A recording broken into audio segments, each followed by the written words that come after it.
चालू आहे ना. म्हणा आले ते नाव ठेविले जी.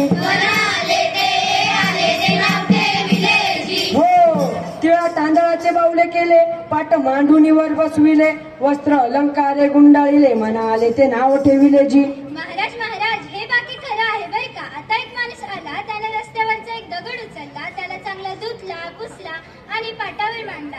त्याला चांगले वस्त्र बिस्त्र म्हणजेच कापड बिपड गुंडाळली, शेंदूर बिंदूर थापला आणि त्याचं जे मनात आलं ते नाव ठेवले बर का. काय नाव ठेवलं असावं बर का महाराज? काळ्या धोंडीराम. आता मला सांगा, असा दगडात देव शोधण्यापरीस माणसात देव शोधला की पुण्य नाही का मिळणार? म्हणून म्हणतोय वेड लागले या जनासी वेड लागले, वेड लागले या लोकांची वेड लागले, या जनाची वेड लागले, या लोकांची वेड लागले, या जनाची वेड लागले.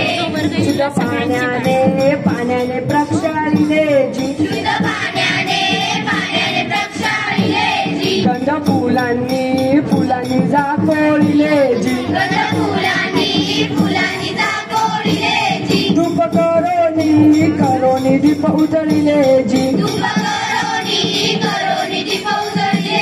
अन्न ठेवून पालविले जी.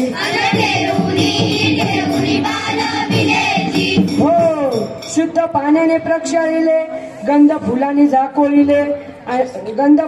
झाकोळिले, धूप करोनी दीप उजळिले, अन्न ठेवून पालविले जी. बघा महाराज, घरात पाण्याचा एक थेंब नाही, 5-5 मैलावरून पाणी आणावं लागतंय आणि यो बाबा देवावर बदा अभिषेक करतोय. अहो याची बायका पोरं 2-2 दिवस उपाशी असतात आणि यो देवाला ताजा निवेद करून आणतोय. मग याला काय भक्ती म्हणावी वय? म्हणून म्हणतोय वेड लागले या जनाची वेड लागले, वेड लागले या लोकांची वेड लागले, या जनाची वेड लागले, या लोकांची वेड लागले, या जनाची वेड लागले. फेरा घालूनी भोवंडिले जी. आड राहुनी दंडवत केले जी. हात बाहेरी ना देखिले जी. एका जनार्दनी देखिले जी.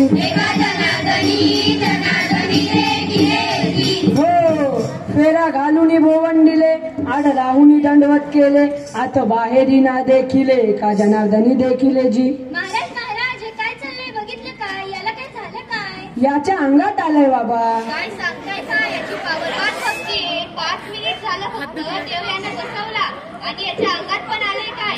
आणि ही मंडळी बघितली काय? आज जिद्दी रस्त्यावर फेरा मारताय आणि फेफरे रस्त्यावर दंडवत घालताय. अरे श्रद्धा असावी पण ती आंधळी नसावी, भक्ती करावी पण त्याचा देखावा करू नये. देव देवळात मंदिरात शोभतो, असा रस्त्याच्या दगडाला देव बनवला तर त्याची किंमत काय राहिली? म्हणून म्हणतोय वेड लागले या जनाची वेड लागले, वेड